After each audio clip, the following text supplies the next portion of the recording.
I left the house every morning at the same time, tying my shoes by the door and stepping outside before the day fully claimed the street. Pasadena mornings always lied a little. They looked calm, orderly, safe, like nothing important could happen before noon. I walked because routine kept my thoughts disciplined, because forward motion made it easier not to linger on what I shouldn't be noticing. She was there again, either locking her car or closing her front door with the careful precision of someone whose life did not allow mistakes. We never coordinated it. We simply kept appearing in the same place at the same hour, often enough that coincidence stopped feeling accidental.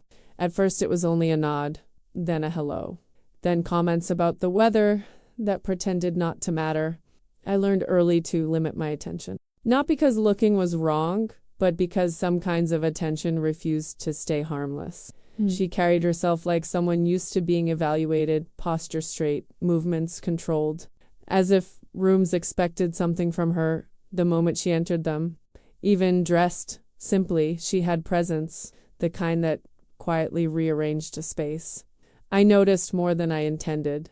The pause before she stepped into her car, the way her shoulders never fully relaxed, the focus in her eyes, alert and contained, like she was always preparing for a question she didn't yet know she would be asked. Watching her made me aware of my own body, my breathing, the fact that I slowed my pace when I should have kept moving. That morning, the air felt different. She stood at the edge of her driveway with her bag already on her shoulder and her keys in her hand, ready to leave but hesitating. The usual calm around her was tighter, compressed. I felt the shift before I understood it, before Asil looked at me directly. I should have kept walking. I knew that instinctively, the way you know when you are about to cross a line that cannot be uncrossed. Instead, I stayed. I let the moment stretch, aware of the quiet between us, growing heavier, more deliberate. We had never crossed into each other's lives beyond these brief exchanges. Yet the familiarity felt real, earned through repetition rather than confession. She turned slightly toward me, her expression controlled but not entirely settled. Something important sat behind it, unsaid. I did not know then what she was carrying into that day, only that it mattered. I did not know that this pause would become a marker, a before and after. I only knew that my attention was no longer something I could pretend was neutral, and that whatever she chose to say next would change the shape of our mornings from that point on. It felt like standing at the edge of something unnamed, aware that once acknowledged it would demand movement. I recognized the warning and the pull at the same time. Desire was not loud, not reckless, but it was present, undeniable, settling in my chest with calm certainty. I had not come outside expecting disruption, yet there it was, waiting in the space between us, asking only that I pay attention. I understood then, without clarity, that this morning would not pass quietly, and that I would remember it long after it ended, slowly. After that morning, I became more aware of how much she carried without ever naming it. The routine stayed the same, but my attention sharpened. I noticed how early she left, how late she returned, how rarely anyone ever came by her house.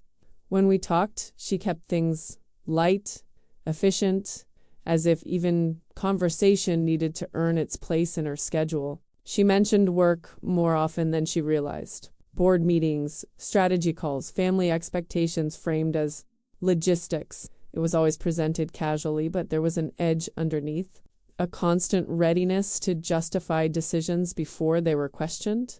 I recognized it. People who lived like that were rarely given the benefit of being assumed competent. They learned to preempt doubt. It didn't take long to understand why. Her family owned the company.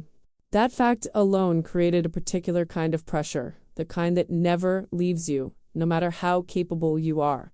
There was always something to prove, something to defend. Success wasn't enough. It had to be clean, unquestionable, repeatable. What surprised me wasn't the responsibility. It was how little room she seemed to allow herself outside of it. Friends came up occasionally, always described carefully, as if she were translating them rather than simply naming them. People she saw out of obligation, not relief. People who tolerated parts of her life without ever fully embracing them. Once she mentioned a dinner she didn't want to attend. Her tone stayed neutral, but her shoulders tightened slightly the way they did when work came up. She laughed it off, said it was easier to go than to explain. Easier than what, she didn't say. She didn't have to. I began to sense the quiet negotiations she made every day. Not dramatic compromises, just small ones, constant ones. The kind that keep things smooth on the surface while slowly wearing you down underneath. She never framed herself as unhappy. She framed herself as practical. I didn't challenge her. Not directly. It wasn't my place, and I wasn't trying to step into her life. Still, something in me resisted the normalcy of it. The way she described shrinking as convenience, not loss. The way she seemed to believe that asking for more, personally, would cost her professionally. Our conversations stretched slightly longer, not by much. A minute here, 2 minutes there. Enough to notice, enough to create space. She never checked her phone when we talked. I noticed that too.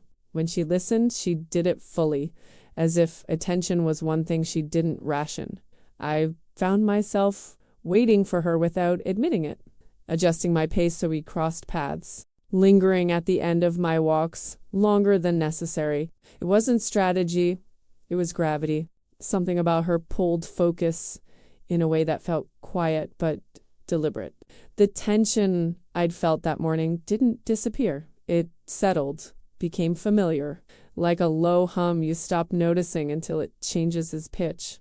I sensed that something in her life was approaching a point of decision, even if she hadn't said it aloud. People under that kind of pressure always moved differently right before impact.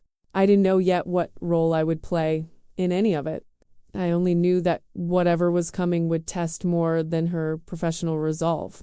It would touch the places she kept controlled, unexamined. And I knew with an unexpected clarity that I was already closer to the center of that moment than I had planned to be. By the middle of the week, the pressure around her had a shape. I could see it in the way she moved through our small exchanges. Quicker now, more precise, like time itself had narrowed. She spoke less about neutral things and more about logistics, schedules, timelines, outcomes. The language of someone bracing for scrutiny. She didn't say the words outright, but it was clear something important was coming. A decision, a vote. A moment where people who had been waiting quietly would finally lean forward. I recognized that posture too.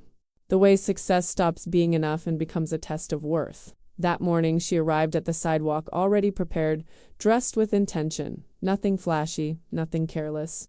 The kind of outfit chosen to leave no openings. It struck me then how much effort went into being unremarkable in the right ways, how carefully she calibrated herself to avoid inviting doubt. We exchanged our usual greeting, polite, familiar, contained, but beneath it there was an urgency I hadn't felt before.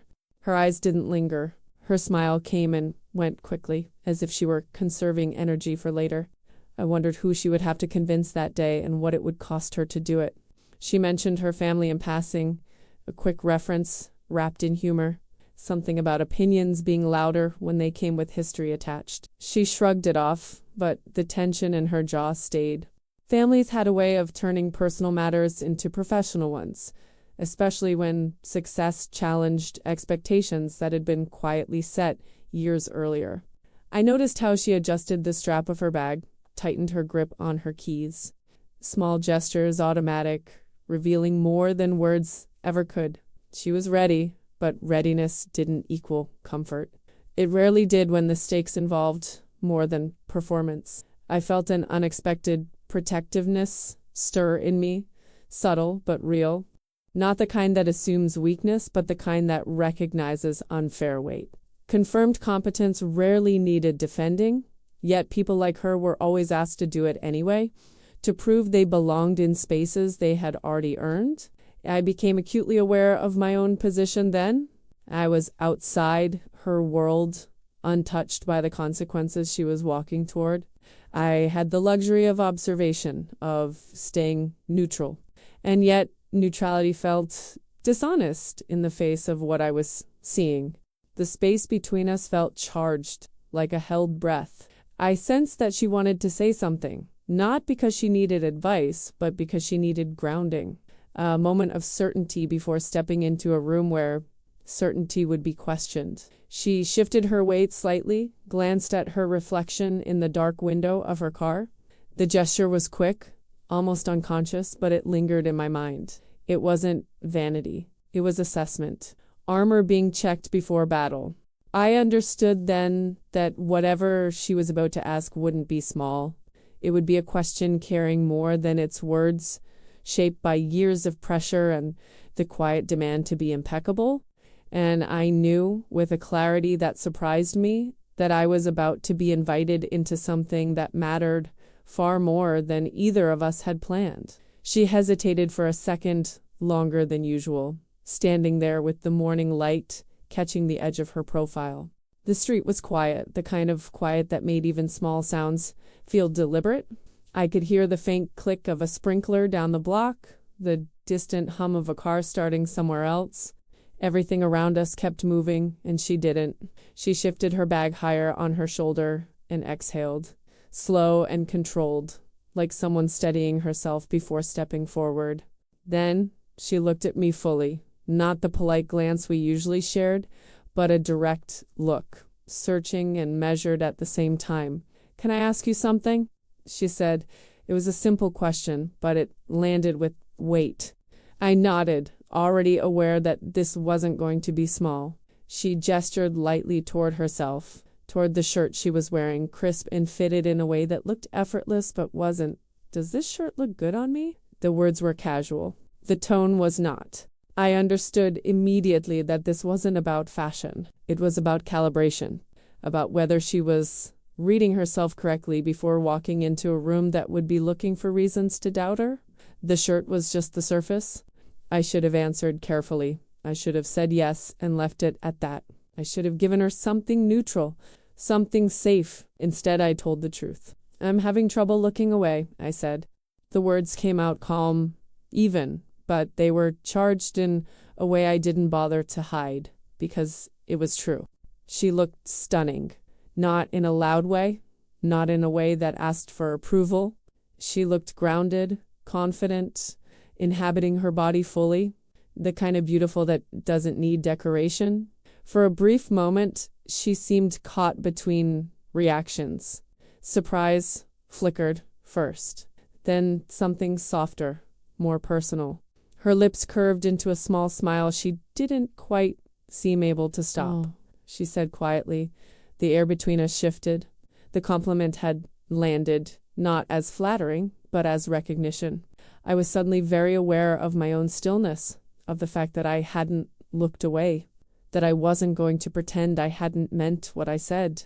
She glanced down once, then back up at me as if triangulating herself, checking the mirror, then the truth. Her shoulders eased just slightly. "Thank you," she said. Not automatic, considered. She didn't linger after that. She nodded once, decisive again, and turned toward her car. The moment passed the way moments always do, quickly and without ceremony, but it didn't disappear. As she drove off, I stood there longer than necessary, aware of the steady beat of my heart and the fact that something had crossed a line. Not a reckless one, a real one. I hadn't just seen her. I had let her see that I was seeing her, and I knew with calm certainty that neither of us would forget it. The rest of the day unfolded the way days usually do, with tasks that demanded attention and thoughts that refused to stay where I put them. I tried to return to my routine, to the familial comfort of movement and errands, but something in me had shifted its weight. It wasn't loud or dramatic. It was simply present, like a new awareness I couldn't ignore. I replayed the moment more than once, not to dissect it, but to understand why it lingered. The words themselves hadn't been extravagant. What stayed with me was the look in her eyes when she realized I meant them. The way her posture softened just enough to suggest relief, as if she had been bracing for judgment and instead found steadiness. I wondered how often that happened for her. How rarely someone offered affirmation without conditions, without strategy. I suspected the answer was not often.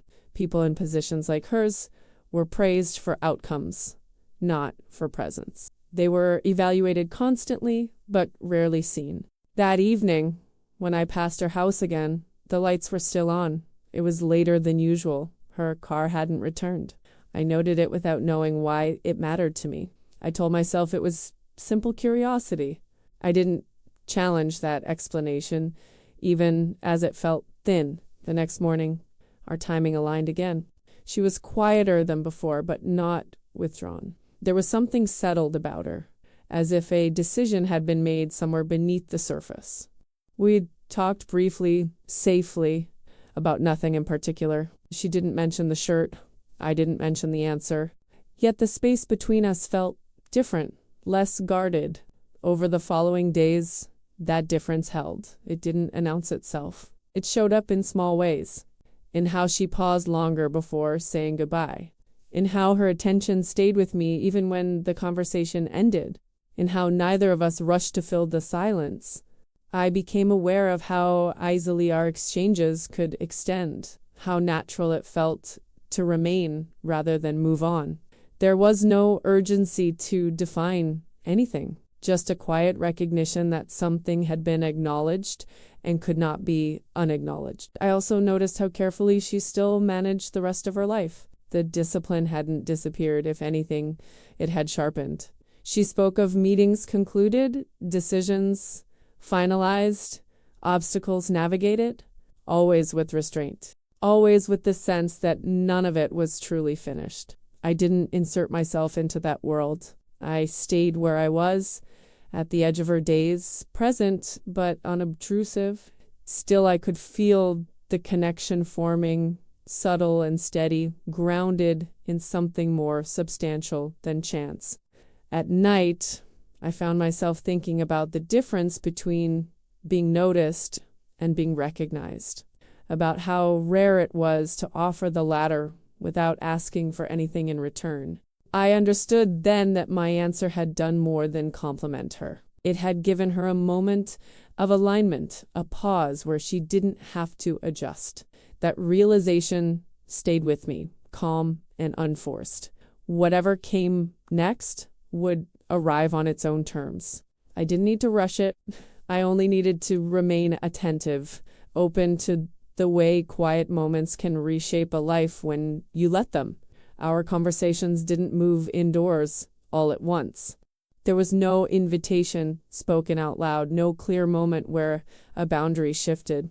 It happened the way most real changes do, quietly, almost politely. One afternoon, the sun lingered longer, and neither of us seemed eager to end the exchange. She gestured toward the steps of her porch without thinking, and I followed as naturally as if I had always belonged there. The porch became neutral ground, still outside, still visible, but sheltered enough to allow pauses. We sat with coffee more than once, cups growing cold between us as the sky shifted colors overhead. The neighborhood carried on around us, cars passing, dogs barking, the distant sound of lawnmowers, but the space we occupied felt separate, insulated by attention. She spoke more there, not dramatically, not in confessions, just more honestly. She talked about the company in a way that acknowledged its weight instead of minimizing it, about family expectations framed as concern, about how being good at her job never quite translated into being trusted to lead without question. I listened without interrupting, without trying to solve anything. I asked questions when something didn't make sense to me, and she answered them slowly, as if testing how much could be said without consequence. At one point, I asked why she kept certain people close when they seemed to disapprove of things that mattered to her. She considered that for a long moment. "It's easier," she said finally, not defensively, just factually. The answer unsettled me more than I expected. Easier than explaining, easier than risking isolation, easier than starting over. I didn't argue with her. I just didn't hide my confusion. I let it show, let the silence stretch around it. She noticed, of course she did. From then on, something softened, not in a fragile way, in a way that suggested she was testing the idea that ease didn't have to come at her expense, that being understood didn't require translation. I became aware of how much space she gave others by default, how little she claimed for herself outside of work. On the porch, she leaned back more. Her shoulders dropped. Her voice lost some of its careful modulation. It was subtle, but it mattered. The attraction between us didn't announce itself. It existed in glances, held a second longer than necessary, in the way her attention stayed with me even when her phone vibrated in her pocket, in the comfort of shared silence that didn't feel empty. Desire was present, unmistakable, but it didn't rush. It waited. One evening, as the light faded, she laughed at something I said and reached out without thinking, her hand brushing my arm. The contact was brief, accidental, yet neither of us moved away immediately. When she did, it was with a small inhale, steadying herself. I felt it then, clearly, the awareness settling between us like a decision waiting to be named. I didn't step closer. I didn't pull back. I stayed where I was, letting the moment define itself. This wasn't about claiming anything. It was about recognizing what already existed. Over time, the porch became a place where she didn't have to perform, where questions weren't traps, where looking didn't carry risk. I understood that what she was learning there wasn't just about connection with me. It was about the possibility of living without constant self-editing. I found myself protective of that space, of what it allowed her to experience. Not possessive, respectful, whatever this was, it deserved patience. As the evenings grew cooler, I realized how much our lives had already begun to overlap, not through grand gestures, but through choice. We chose to stay, to listen, to let the silence speak when words weren't necessary. And somewhere in that steady accumulation of moments, I understood that the world she was learning to imagine for herself was expanding. I was part of it now, whether either of us said so yet or not. The shift became unavoidable the week her family stepped back into the foreground of her life. I could tell before she said anything. The way she arrived on the porch that evening, movements tighter again, jaws set in a familiar line. Pressure had returned, heavier this time, carrying names and expectations she couldn't set aside. She told me about the meeting as if it were a formality, but nothing about it sounded small. The decision was being pushed forward. Not whether she was capable, everyone already knew that, but whether she would be allowed to lead without supervision, without interference disguised as concern. It was the kind of test that pretended to be about governance, while quietly questioning legitimacy. I listened, aware of how practiced her language was. She spoke in neutral terms, outlining arguments and counter-arguments, risks and outcomes. What she didn't say mattered more. She didn't talk about how exhausting it was to be measured differently. She didn't name the frustration of having her personal life treated like a liability rather than a fact. She framed it all as business. At one point, she stopped herself and laughed softly as if she'd said too much. "It's fine," she added quickly. "It always works out." I didn't agree with her. I didn't contradict her either. I asked one question instead. Quiet and direct. "Does it work out for you?" The silence that followed wasn't defensive. It was startled. She looked at me like the thought hadn't fully formed before.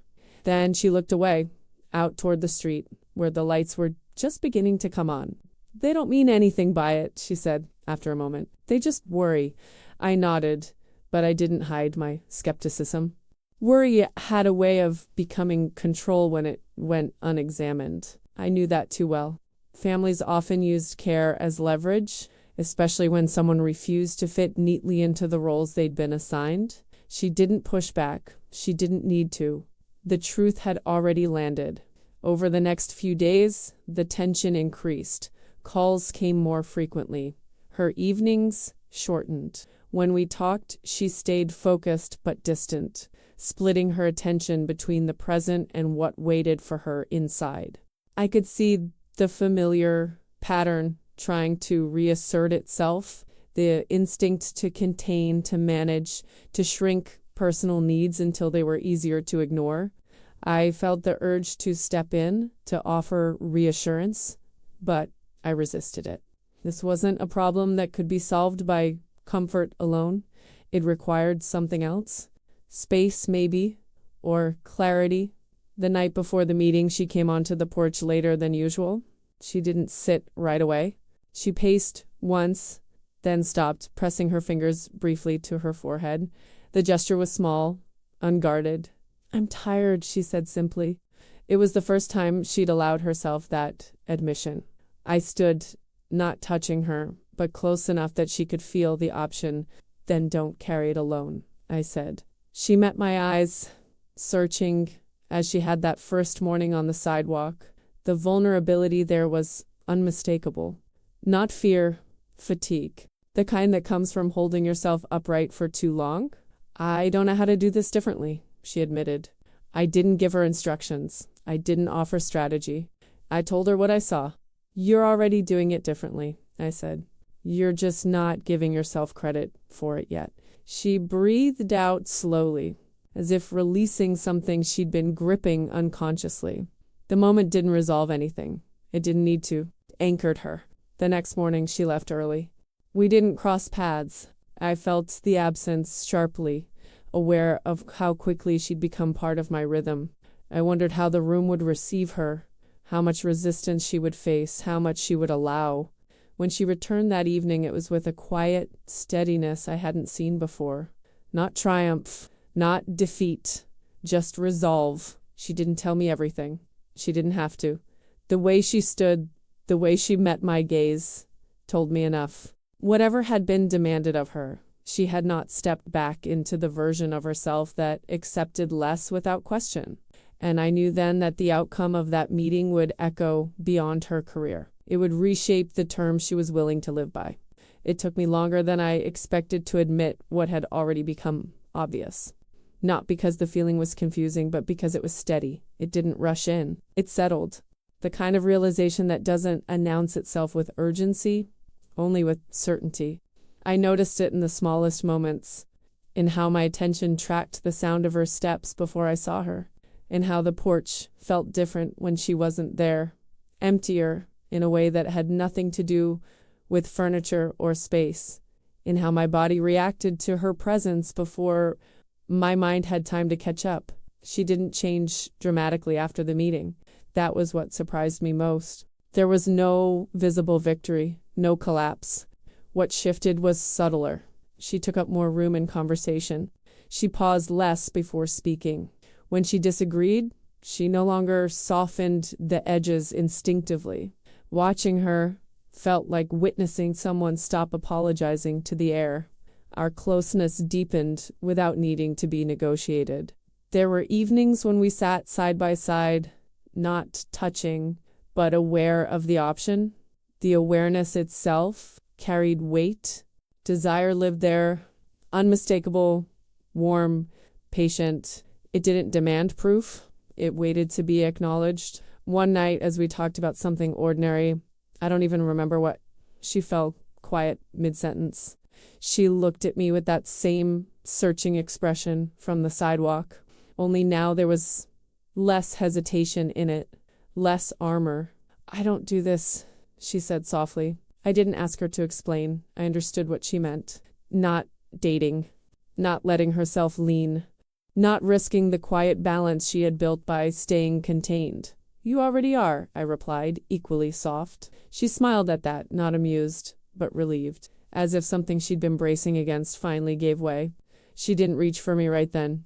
Neither did I. The restraint wasn't fear. It was respect. We were both aware that whatever crossed that space would matter.